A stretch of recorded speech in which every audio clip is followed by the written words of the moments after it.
Welcome in, I'm Artress, and as of March 15th, Bandai has announced that there are some upcoming bans that are going to be implemented at the start of the OP-10 meta, or rather, starting April 1st, 2025, and these bans actually will affect both the East and the West at the same time, but obviously in very different ways. In this video, I want to go over the bans. I also want to talk a little bit about the rotations that Bandai has announced, and then at the end, we'll do a quick updated tier list for OP-10 because I made a tier list a couple of weeks ago and it's all null and void now because of these bans, so might as well do an updated one here. If you're new to the channel, please make sure to drop a sub and tap the like button if you enjoy the video. It helps out the channel so much. Additionally, if you'd like to talk about the One Piece card game outside of the YouTube comments, please make sure to join the Discord. The link for that is in the description below. As you can see, 4 cards got hit for this ban list. We have the 8-cost Gecko Moria in black, we have the 4-cost Jinbei in blue, the 1-cost event Ice Age, and then the 6-cost event in yellow for Raigo. So all of these cards will no longer be allowed to be played in any decks starting April 1st. What does this mean for the meta?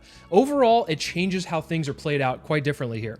So with 8-cost Gecko Moria being banned, what decks does that actually affect? Well, the most obvious one is the black-yellow Luffy leader, as this leader relies on this card for its combo pieces in the late game. The other decks that really heavily rely on this card are like Lucci or Black Smoker. We also see some of the purple-black Luffys run this card as well. Some of the other black decks don't necessarily need Gecko Moria for the engine for whatever deck that is to be ran. So for instance, Rebecca doesn't necessarily need it, Usopp doesn't necessarily need it, Garp doesn't necessarily need it, Sabo. Those decks don't necessarily need Gecko Moria overall, so those decks should be fine, but the ones that definitely get hit the most are Black Yellow Luffy, Lucci, and Purple Black Luffy. On to Jinbei. I think Jinbei is a solid hit overall. It is a card that really just accelerates Doflamingo's game plan by spreading the board really wide.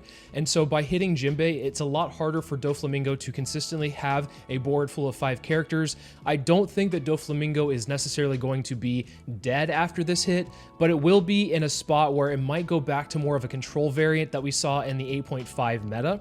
The other deck that might be hit a little bit by this is Boa. Of course, Boa being able to cheat out like another Warlord with Jinbei is always very nice. However, it's not necessary for Boa's game plan, so those decks definitely get some nerfs, and I think we'll see a lot less Doflamingo being played as a result. Ice Age is another card that actually hits Lucci pretty hard, and I think any black deck that relies on removal for their packages definitely will be hit by this card being banned. So as a result, like Black Lucci and maybe Black Smoker are going to be the ones that will be hit the hardest by this Ice Age ban. Ice Age, of course, minusing 5 for only 1 is just a ridiculous amount of power for just a single event card that is very cheap to play. So I think this one might be a little bit warranted, at least making it harder for these control decks to so easily just get rid of cards on the opponent's side of the field. And then finally, with Raigo being banned, this one definitely just felt like the 50 Cent meme where it's like, what did I do? So I feel like Raigo might have been a response as far as like, Enel could be a little bit overtuned at that point, having an answer to everything. And so they're like, oh, let's just hit something for Enel. Because mostly Enel is the only leader that runs this. You do see Vegapunk run it from time to time. However, Vegapunk doesn't really rely on this card, whereas Enel does, because Enel is very good at handling 8 cost or lower. Raigo definitely being that nice introduction in EBO1 to allow Enel to be able to handle the 9 and 10 cost characters. Obviously, the stipulation of going down to 1 life, but that's exactly where Enel wants to be. So this one kind of felt a little strange here, but maybe they just felt that Enel was a little bit too strong. So what does it mean for the rest of the meta, other than the decks I just talked about being immediately impacted by these bans? I think with Doflamingo not being nearly as strong, I think that allows Zoro and other red decks that might have a little bit more aggression built into their packages to rise up and be a lot stronger than they used to be, especially if there are cards like Moria and Ice Age being banned as well. We might see some more red-green Smoker do well. You're definitely going to see Bonney be a top-tier leader as well, because green and Bonney in general just really struggled against Lucci and the removal-based decks. So now that we're seeing a lot of the removal removed from the metas, I think Bonney's actually in a really good spot to be a top-tier leader, if not one of the best leaders to pick into the next meta.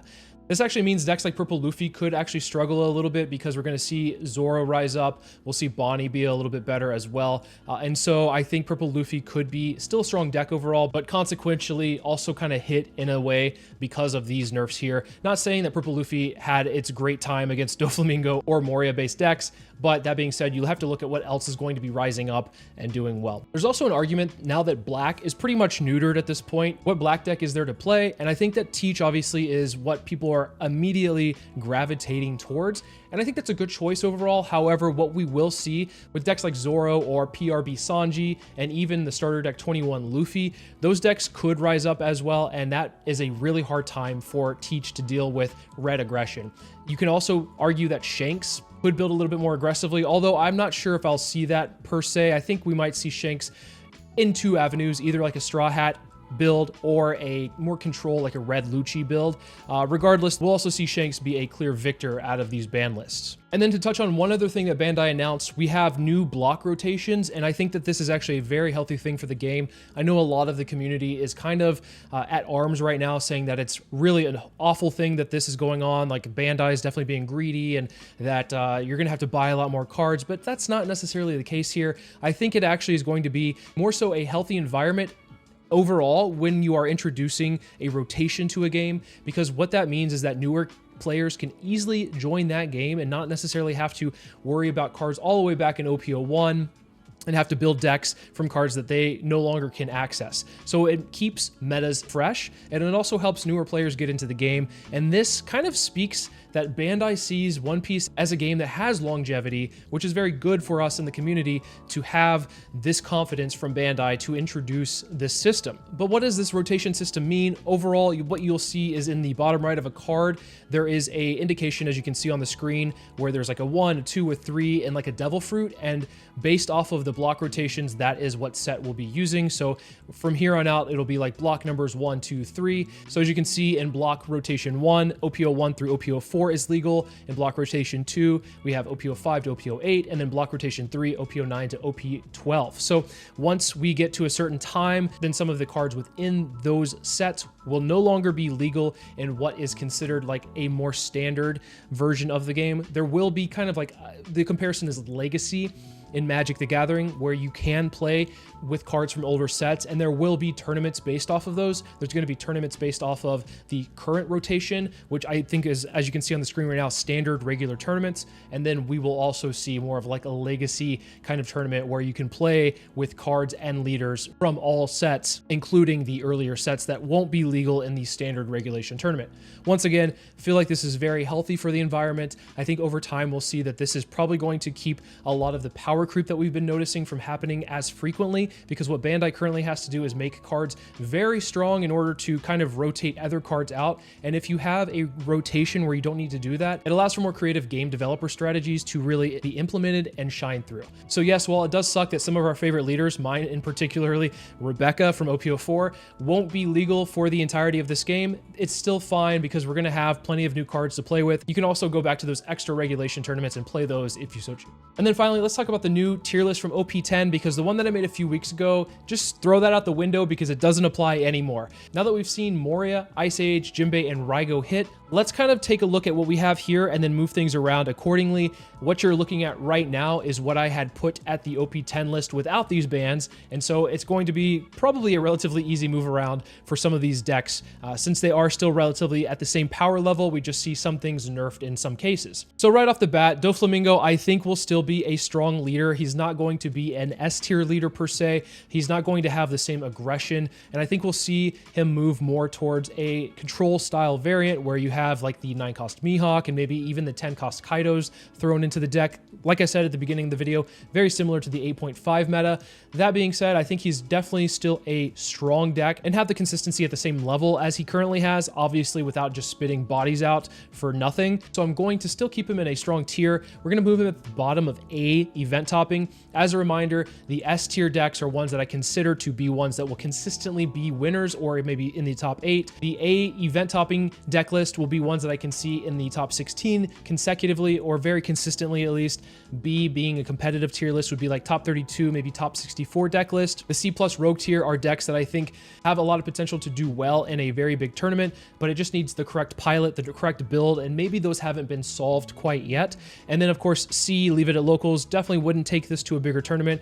And then F for Freelo is just if you want to be able to lose every one of your games, play this deck. And maybe there's a few in there that don't belong there, but you get my point. Next up we have Blackbeard, which I think Blackbeard will still be a strong deck. Obviously, there's nothing really that hits Blackbeard overall. In the matchups that it did hit with Doffy and Lucci, I think it already had a great Lucci matchup, and then obviously Doffy not really using the on-play effects anyway. Won't really see much of a matchup difference between Blackbeard and Doffy, but what we're going to see is a lot of red rise up, so red will be an issue for Blackbeard to deal with. That being said, I still think Blackbeard is going to be an S tier deck. I don't think that it's going to struggle immensely. I think it will have maybe a little bit harder of a time in this meta, but I think that the tools that it gets with the 5-cost Kuzan and obviously with the 6-cost Liberation, I think those cards are going to still be great additions to the deck, and the consistency that this deck sees doesn't change. And so I think it's still an S tier worthy deck in my opinion. Black Yellow Luffy, obviously the one that gets hit the hardest out of these bans. Unfortunately, I think it's going to be a Leave It Locals deck, or maybe even an F tier deck. I sadly am going to have to put it down to the bottom of F tier because it is a deck that heavily relied on the 8-cost Moria combo and also some of its matchups that it did struggle with. Not saying that Shanks is a huge matchup that Black Yellow Luffy struggles with, but it did have answers to the 10-cost Shanks, which is a huge threat with Raigo. So getting Raigo out of the way and then also Moria gone, I think this deck just is a shell of its former self and is almost unplayable. And I'm sure there's somebody out there that thinks I'm completely wrong on this, but I just don't see it. Maybe somebody has to convince me otherwise. So next, I think Shanks actually goes up to the S tier. I think this leader has always been rather strong. It just plays really good cards. And with the addition of the starter at 21, adding in the 5-cost Luffy, which adds a Dawn when it swings, I think that this leader actually is very viable in both a couple of different ways, whether it's a rush variant that has the Straw Hat package, or it's a more Red Lucci control variant that relies more on the Red Hair Pirates. This leader is still going to be strong, and with some of the matchups like Doflamingo getting moved out of the way, and especially with Lucci being a matchup that's always been really difficult gone, I think that Shanks will definitely thrive a lot more in this meta. Next up with Bonney, I think Bonney is... I almost want to put Bonney in the S tier because Bonney just got away scot-free with murder almost. Having Ice Age removed, having Lucci, its biggest competitor, out of the way, makes Bonney almost just run free. It does obviously have some issues with decks like Blackbeard, and Shanks can definitely run it over. But I think Bonney is in a good spot to make some deep runs in tournaments. I could see this deck being a strong tournament winning deck for maybe a couple of weeks in the middle of the meta. I think at the beginning of the meta, we'll see things like Shanks and maybe things like the Yellow Kid start to pop up. But Bonney over time, I think will prove how strong she actually is. So I'm going to bump her up to the S tier. I don't necessarily think she's stronger than Shanks because I think Shanks has a good matchup against her. And I think Blackbeard can also have a decent matchup against her as well, especially since a lot of Bonney's characters have on-play effects.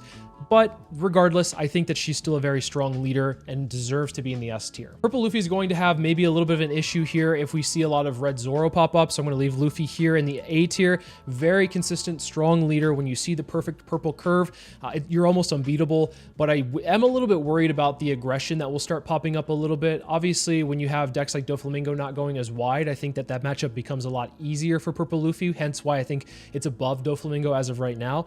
But that being said, I still think that Purple Luffy will struggle against decks that still go fast. So decks like Zoro and maybe even starter deck 21 Luffy could be an issue for it. So I'm going to leave Luffy at the A tier for now, and maybe I'll be proven wrong over the OP-10 meta. On to Lim. I think that this leader is actually sneakily very strong, and honestly the biggest problem with this leader is having where there's not a lot of removal overall. And I'm going to say this and hope that it doesn't happen.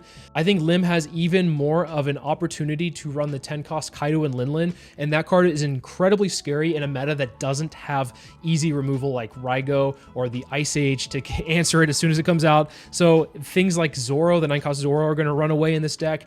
Kaido and Linlin are going to be crazy, and you're ramping up fast to play these things out. And on top of that, you have a board that's really annoying to deal with. It's kind of like how aggressive the animal package is with, you see 3-cost Chopper spitting out bodies and kind of going wide, and you have to deal with those in the early to mid game. Same thing with Lim. She spits out bodies that are like 5,000 to 6,000 power, and you have to deal with that, or else you're going to be overrun in the early to mid game. And then once you take care of those bodies, then she starts dropping these huge bodies that you can't even answer.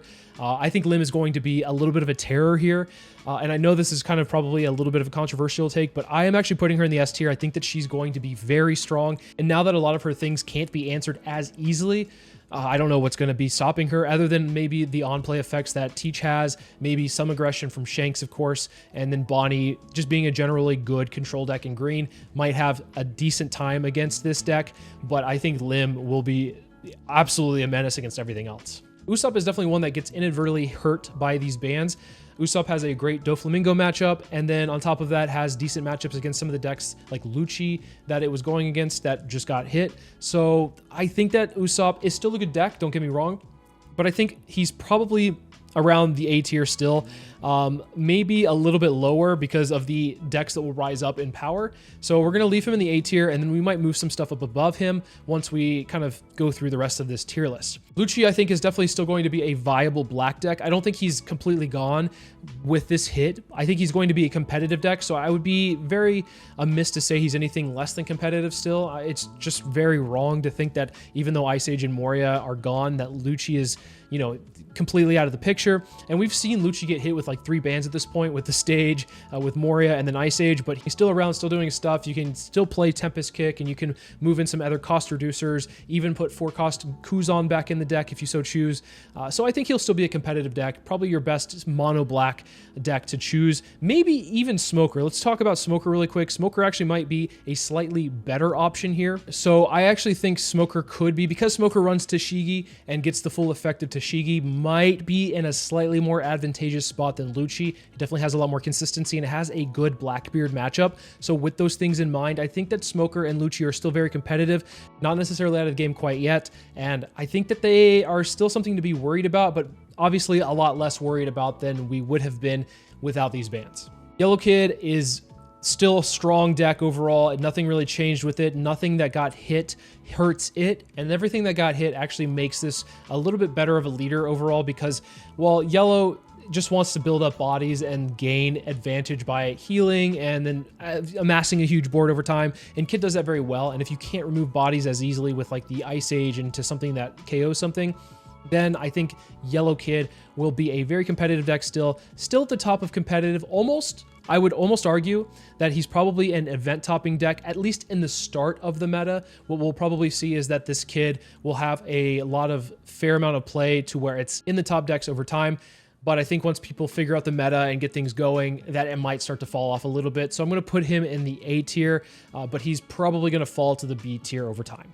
Boa is eating up this ban list because Ice Age will definitely not really be an issue anymore, or an issue at all, not really. So Lucci is obviously being hurt by that. Boa's worst enemy was Lucci, and so Lucci, still strong deck, obviously, as I said, won't be able to answer Boa's control as easily. So I actually think Boa is really strong despite Jinbei being gone. Her game plan didn't revolve around Jinbei anyway. It was a nice early to mid-game strategy to really get some tempo back from your side and also be able to contest the board if your opponent throws out multiple bodies. But then once you get to your 6 and 8 and 10 on turn, you're taking the game away in different ways. So I think Boa is still a very strong deck, doesn't really get hurt by the Jinbei too much. It slightly is hurtful because you don't get as much tempo, but that's fine. I think that she'll still be a very competitive deck. So I'm going to put her at the top of B tier for now. Unfortunately, Enel, or maybe fortunately for a lot of people out there, Enel, with the Uraigo being gone, just kind of folds to a lot of decks that go tall, and I think we're going to see a lot of tall decks start to build because of the fact that these things that can answer tall decks are starting to be removed. So Enel, unfortunately, the fact that it does obviously play a lot of tall bodies, won't be able to answer the bodies that the opponent plays as easily, or at all rather. Instead of having an emergency button with Raigo, you have to swing into things now. I'm going to put Enel into the rogue tier. I think that this deck still has potential. It's just a really strong yellow deck in general. You have good triggers, you have good strong bodies overall, but I think that the fact that a lot of other decks around it will benefit more from the bans, I think we'll see Enel not played nearly as much, and especially when you have the meta where Blackbeard is one of the strong leaders and we don't even have access to EBO2 Enel quite yet. I think we'll see it in a rogue tier waiting for EBO2. Red Purple Luffy, bump this guy up. He is looking pretty solid overall. I think that with removal being gone, that was one of the hardest things that Red Purple Luffy had to deal with, is like, oh, I play one body a turn, and if you respond to it and answer it, I'm kind of screwed. Well, you don't really have to worry about that as much anymore. I think Red Purple Luffy definitely has its issues against some of the decks above it still, but obviously it's a great matchup against Shanks, but some of these other decks it will definitely struggle against, especially when you see Bonney start to rise up. And then Boa, of course, being able to answer a lot of the big bodies still with Red Rock will be a problem for Red Purple Luffy, but he can start to run over Lucci and Smoker a lot easier now. Belo Betty is an insane deck now. I think Belo Betty is actually going to be an event-topping deck. It's just got pure aggro built into it, and it has a lot of good matchups against some of these decks up here, like Blackbeard, Shanks, and sometimes even doing well against decks like Bonney. So I think Belo Betty is an event-topping deck. Wow, where does it belong, though? I actually want to put it at the top of A. I think Belo Betty will start to really be a stronger deck overall. I think that she's going to have some really great matchups. So I'm going to put her at the top of A. Not quite S tier or meta defining per se, but still really strong. Of course, red and green are the two colors that come out on top with these bands, and as a result, red-green Smoker, I think, will be moving up to an event-topping deck. Will it be better than Doflamingo? Yeah, maybe, probably, it could be. I think that it will probably be a strong deck overall, maybe a little bit better than Usopp. I think Usopp definitely is going to be played a lot less going into this next meta, but still be strong. Red-green Smoker being able to survive a lot of removal now. So I'm going to put red-green Smoker right above Usopp. Maybe belongs around here, but I think that red-green Smoker will start to rise up a lot more with these bans, and we'll see it consistently be at these tournaments in larger capacities than it would have, and maybe as a result we'll see more top. Purple Black Luffy, unfortunately I'm going to have to move down to the leave it locals, so we're going to put him here. Since it loses ACOS Gecko Moria, it loses a lot of its card advantage.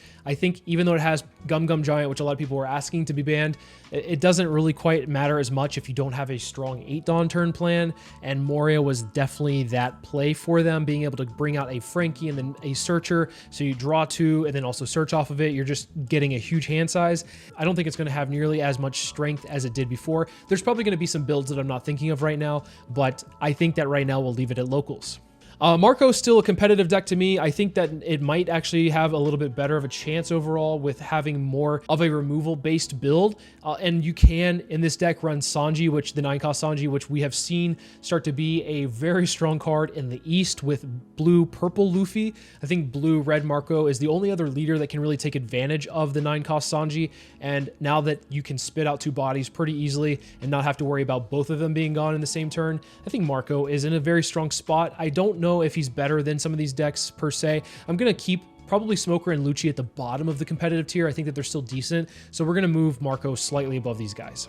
And then Buggy, I think, having a really strong Blackbeard matchup, and then Doflamingo not being able to spit out as many bodies as it did before, and then, of course, Buggy getting the 7-cost Buggy character that can't attack but stops a 3 and a 4-cost from swinging. I think that this leader has a really strong spot in the meta, but I don't think he's quite an event-topping deck. I think, once again, we'll bump him above these two, and I'm not quite sure where he could place amongst the other characters or the leaders in the B tier. And across the A tier, I don't necessarily think he has the oomph to really compete with them as much. He definitely has a good Doflamingo matchup, don't get me wrong, and he has a great Blackbeard matchup, but he isn't going to do well against Bonney or maybe like a Shanks, and especially like a Limb where they even go wide and have nothing but 5 or higher cost characters to swing with. So who knows? It could be an issue here, but I definitely think he's still strong and might come out a little bit stronger from these bans. Zoro, to me, is the clear winner for this meta overall. I think Zoro is going to be an S tier deck. I think Zoro is actually probably going to be a little bit better than Shanks, and honestly, there's even an argument for Zoro being like the best deck in the format at this point, because thinking about how Moria is gone, not getting that tempo back, thinking about how Jinbei is gone, so Doffy's not as aggressive, you're able to really spit out bodies with the animal package, and you get access to the starter deck 21 for OP-10, adding a lot more Straw Hat crew characters, especially the 5-cost Luffy. I actually think Zoro is going to come out the strongest winner out of this ban. It's kind of strange to think about how Zoro, since OP-01 has been around and now is back at the top, but I guess we've seen Doffy be there for a while, and he's also an OP-01 leader, so I digress. But I think this might be a little bit much of a stretch. Zoro will be the clear winner out of all of this. The other thing I didn't mention is that Enel, not being nearly as strong as it was, being one of Zoro's worst matchups, isn't going to be as prevalent as before, so you might be able to run away with more games. Moria is going to be bumped down to the C tier, leave it locals, still playable. You can obviously build up a board really easily still, but you don't have Ice Age, so you're not able to remove bodies as easily, and obviously losing the 8-cost Gecko Moria is a really huge hit for this, and I hope that we see the 8-cost Gecko Moria reprinted at some point with a different variation that only leader locks it to like this Moria. It feels wrong to not have it in this deck at all, so I hope to see it in some capacity amended later on. Sanji's a deck that I think is going to still be a very strong deck, but because red just in general is a lot better now, we'll see him bumped up. I don't think he's nearly going to be as strong as like a Zoro, because Zoro is able to go very wide, where Sanji plays one body a turn and swings immediately. If you can't answer that, then yeah, you're going to have a problem with Sanji, but I think there are decks that can go taller than Sanji and be able to handle the bodies that Sanji's spitting out. I think Sanji probably, once again, is kind of in the same area as before, but we're just going to bump these guys down. Nami, interestingly enough, I think will probably suffer from Zoro being a really strong deck. I think we'll suffer from seeing Blackbeard enough, even though Doflamingo is not going to be as strong and can go as wide as before. Doflamingo still will pose a little bit of a problem for it, and then Belo Betty just being as strong as it is, building a wide board, going tall. Nami will be in a little bit of a tough situation, to say the least. I don't know if it's going to still be a competitive deck. I could see it doing well, but because some of these other decks popping up will be stronger, and Enel obviously being weaker, that is going to be a reason to not really play Nami. There will be some Nami people that will play it, some Nami mains, and I think that she, in the right hands, obviously there's like a guy out there that plays by, I think, the handle Unlikely Hero. He's a really strong Nami player. I wouldn't doubt if I could see him winning a tournament post-ban as well. He's just like, he knows the deck in and out, and I think there's other Nami mains as well that will probably do it very well, but I don't think that if you're just picking up Nami to player for a meta and trying to learn something, you're not going to do well with this meta. So as a result, we're going to bump her down to the C+ rogue tier, because there will be some people that will pilot it very well, but most people will not. Now that we've gotten through the S through B tier of what I had initially predicted, let's go through the rest of these rather quickly, because I think not too much changes overall in the scope of like a tournament setting.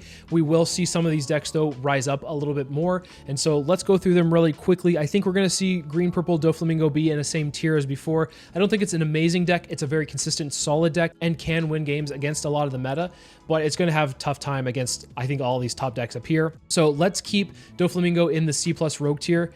Next, I have the Rosinante leader that I think once we get EBO2, this leader will be really strong. I don't think it changes too much. I think it's still going to have some rough matchups in the top tier that are going to be in place of other decks.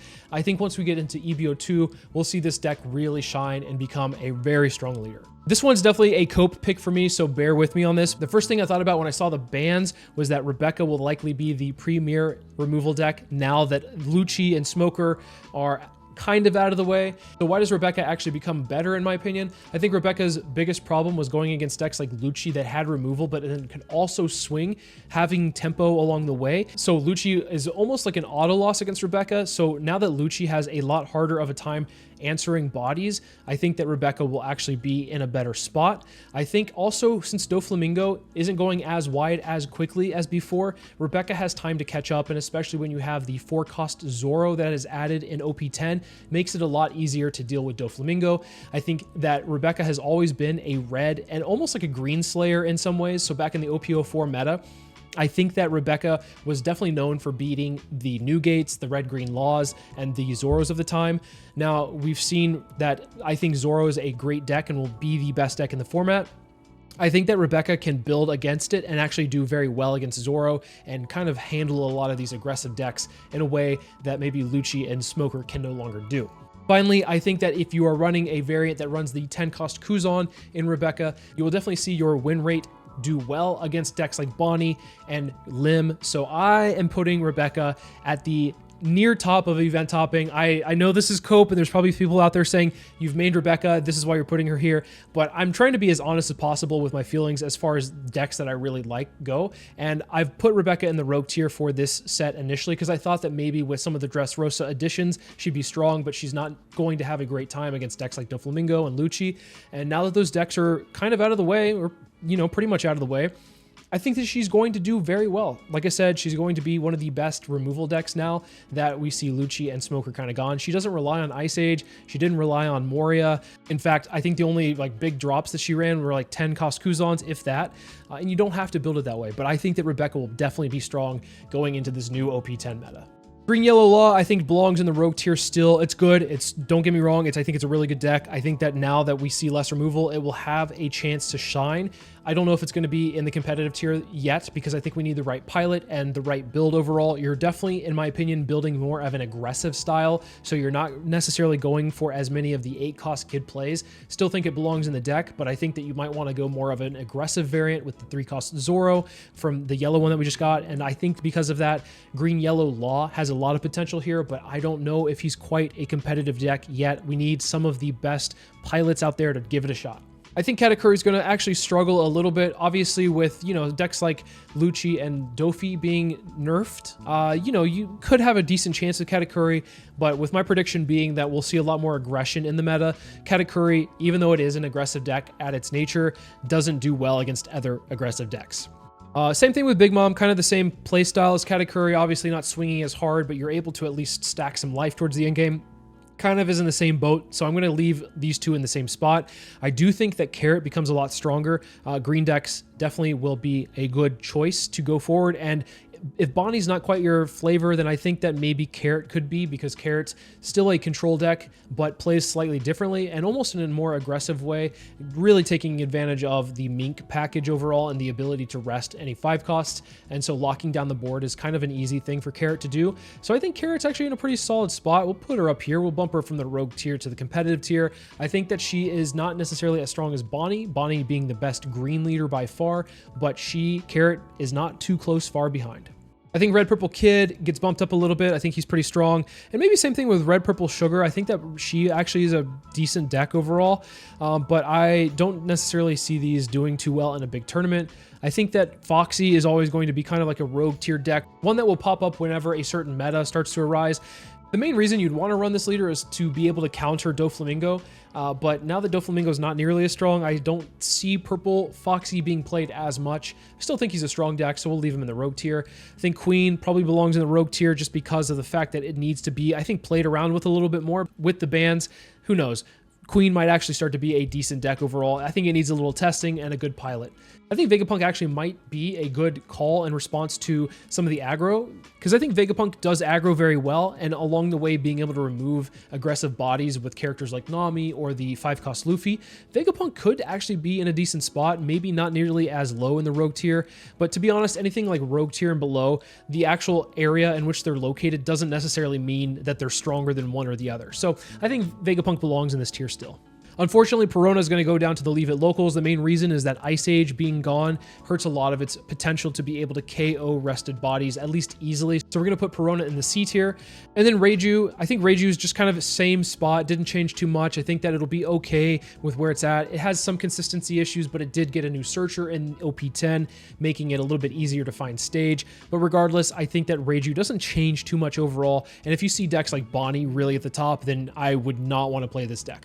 Red Yellow Sabo, I think, belongs at the top of the C+ rogue tier. Something about it just has a strong, aggressive package that can take people by surprise, depending on how you build it. And so I definitely think that this deck will start to rise up. Will we see a competent pilot on it? Hopefully so. I think that this leader has quite a lot of potential. Odin has the new combo in OP-10 where you're able to cheat out bodies, and I think that has some at least relevance to be discovered a little bit more. So I feel like Odin has yet to be cooked with fully, and I still believe he belongs in the rogue tier. I was actually wrong with Kinemon last time. I think Kinemon doesn't take advantage of the same package that Odin does. I think you have to actually have an Odin leader for it to work. So I'm going to bump Kinemon down to the Leave It Locals. We'll put him at the top just because he still is good green stuff. But unfortunately, I was wrong in that last tier list, so we're going to bump him down because of that. Robin has potential to still do well, but unfortunately, she's not a great leader in a very fast meta. So we're going to put Nico Robin or keep her in the same tier. Ace could actually be a decent control leader. So there's something that could be worked around with Ace. I'm going to bump him up a little bit, probably around here, not necessarily meaning anything per se, but I think Ace has potential to maybe be built a certain way where you could, I don't know, handle some of these decks relatively well. It has access, I mean, all red does, but Fire Fist event, you could build an event style Ace and maybe do okay. Who knows? I think this leader might have some potential, but maybe needs the right build first. Yamato still belongs in the rogue tier. Nothing really changed for her. I think she's just a good aggressive deck, but I think that she takes advantage of a meta where there's a lot of 4-life leaders. green and blue Zoro and Sanji actually is a lot less playable now because he did take really good advantage of the Jinbei combo and then being able to spit out warlords relatively easy. I think that it still has probably potential to do well with different deck lists, so I think it still belongs in a rogue tier. Maybe it just needs to change its playstyle a little bit more, or at least the definition of the deck. So we're going to keep them in the rogue tier. I don't think Vivi changes too much of what I thought. I think that she still has potential to do well in some metas, depending on how the meta shapes. But I think overall, there's too many decks above her that are going to be able to just outstomp her, outrun her, grind her out. I don't know, whatever else she does, outdraw her. I don't know. She's good. Don't get me wrong. She's really good. And I really like to mess around with this leader and try to find different variants every meta. But I think that something is still just not great about her overall to make her where she is a competitive leader. I could be wrong here, especially with the Cavendish that we saw in the 4-cost Cavendish in blue. She's definitely good, but I just don't see her changing too much with these bans. I think red, green, Odin actually benefits pretty well. I said green and red overall have been strong colors out of this ban list. And so I think red, green, Odin probably belongs to be bumped up because he is definitely an aggressive, or at least he can be built more in aggressive style.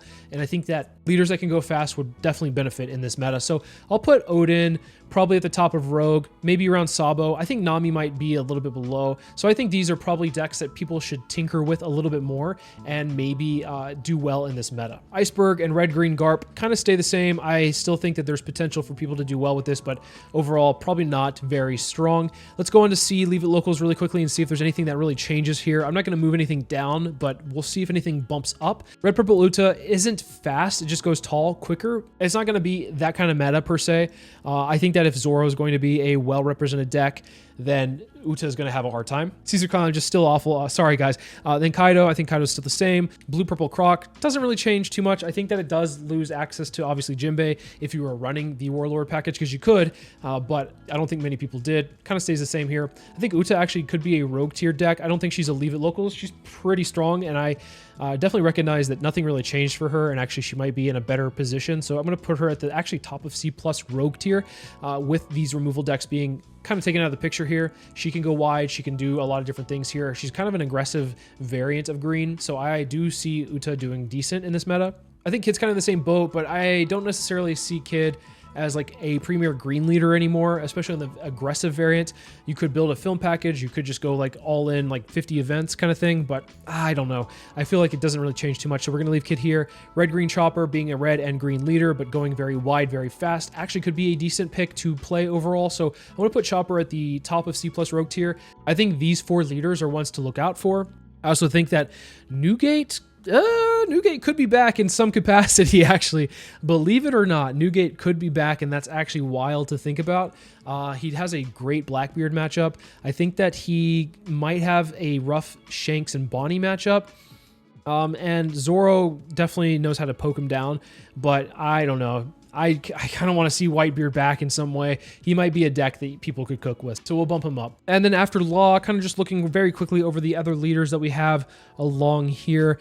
I don't think too much is changing overall with the rest of these leaders, just kind of browsing through this. I don't think this Luffy belongs in where it's at, but I think, you know, everything else looks kind of right. And then we'll touch on the starter deck 21 Luffy, which I didn't realize was coming out with OP-10. So really quickly, this leader, you just put 1 Dawn underneath it, and then you can put 2 Rested Dawn underneath one of your characters. Great value. There's a lot of synergy with some of the cards that comes within the starter deck.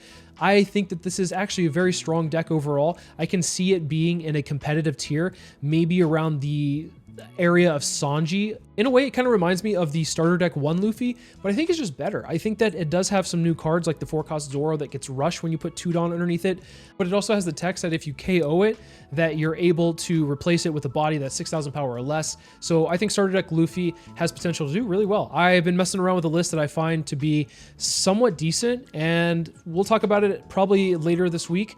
But overall, I think that this is a good competitive deck. It could be probably around the Sanji tier list. But yeah, I feel like this is probably a very quick glance at where I think the meta will be, given that the new bans are in place starting April 1st. I think that these 5 decks will be some of the best decks to play. I think that these decks underneath it on the event topping, I think these will be good picks overall and can still do very well. I think the competitive tier also have some viability to it, but maybe don't have nearly as many strengths as the one above it. And then rogue tier, I think out of the rogue tier, these 4, Sabo, Odin, Uta, and Chopper, are the ones you might want to cook with and see if there is some validity to play them in the new OP-10 meta.